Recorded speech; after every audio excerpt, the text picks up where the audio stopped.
Hey again, everyone. It's the Wednesday evening edition of Weather for Weather Geeks here on October the 7th. We had a pretty nice day again today with some clouds and patchy fog to start. Kind of a mixed bag of clouds and sun for a lot of the afternoon hours. And tonight's going to be another pretty comfortable, pretty tranquil night across the valley. I want to start out this evening with a quick word on the northern lights. I mentioned this on the news this evening and on social media earlier on. Pretty good geomagnetic storm ongoing, and this means that the northern lights can be visible sometimes farther south than usual. I don't think there's a real good chance that you can see them at our latitude tonight, but there's an outside chance.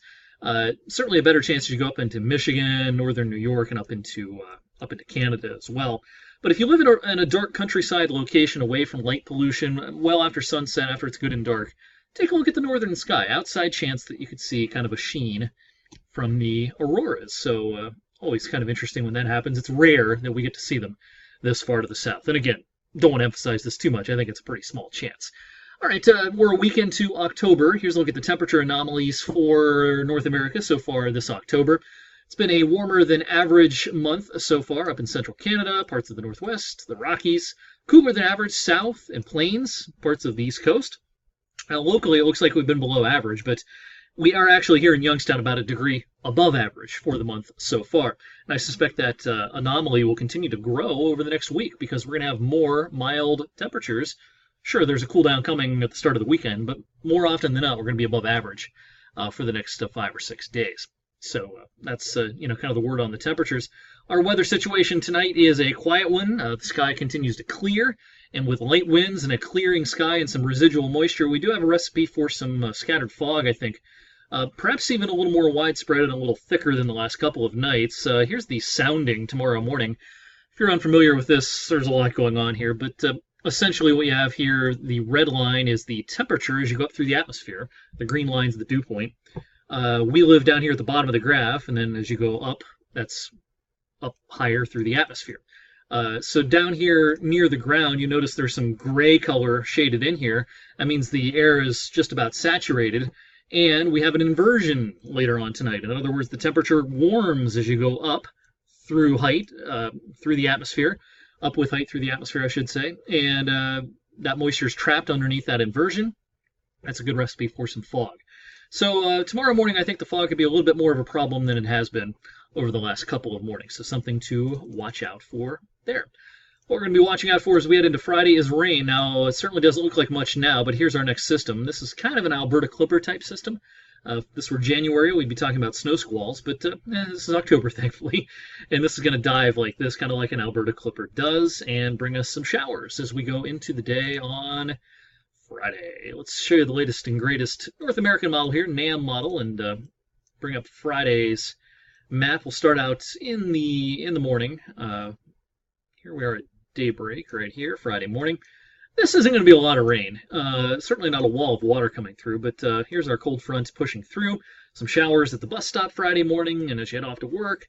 And as we go into the early afternoon, here's 2 p.m. We're going to try to lose a lot of that rain by early afternoon. It's going to push south and east. There could be a shower lingering behind it, but certainly not as numerous as they were earlier in the day. And in time for high school football Friday evening, I suspect we're dry. I can't rule out a sprinkle or something like that early, but I think we're largely dry for high school football Friday evening. And then the setup for the weekend's a pretty good one. Now, Saturday's a chilly day. This is a fresh Canadian high building down, and this is going to park over us for the weekend. Saturday's below average. Saturday night, very chilly. A couple of the coldest spots could get close to 39 or 40 Saturday night. But then Sunday's just fantastic. We're going to be under the influence of that high, which is drifting east. The wind's going to come back around to the southwest. We'll get into the upper 60s with sunshine on our Sunday. When's our next chance for rain? Well, real quickly, it's next week, and it's early in the week, and it's probably going to be at night. So this is Monday afternoon. We're dry. Here's a look at... I'm sorry, I'm a day off there. This is Monday afternoon right here. We're dry with a stiff southwest breeze. That's a breezy, warm day on Monday. We'll get into the lower 70s.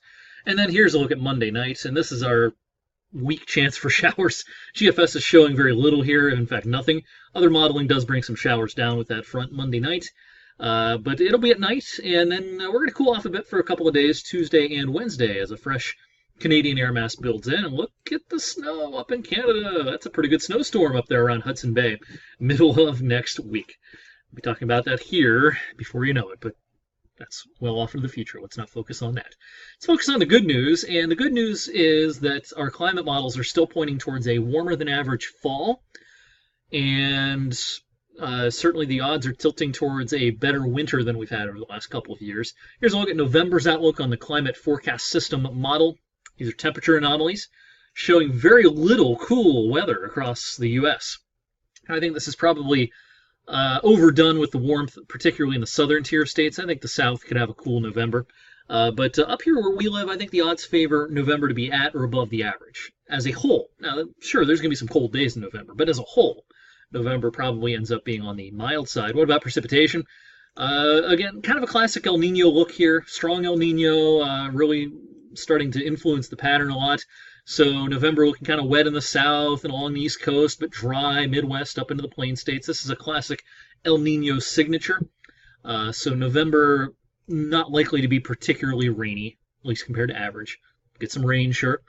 Might even see our first snowflakes of the year in November, but as a whole, November probably not particularly rainy. It'll be near average or maybe below average. Our official winter forecast, which covers the months of December, January, and February, will be out either at the very end of this month or the first couple of days of November. If you've been watching my videos, you know that certainly the overall idea is going to be that this winter will be a lot more tolerable than the last couple. So we'll break down all you need to know here coming up in a few weeks. That's it for tonight's Weather for Weather Geeks. I'll see you tonight on 21 News at 11 o'clock. Have a great night.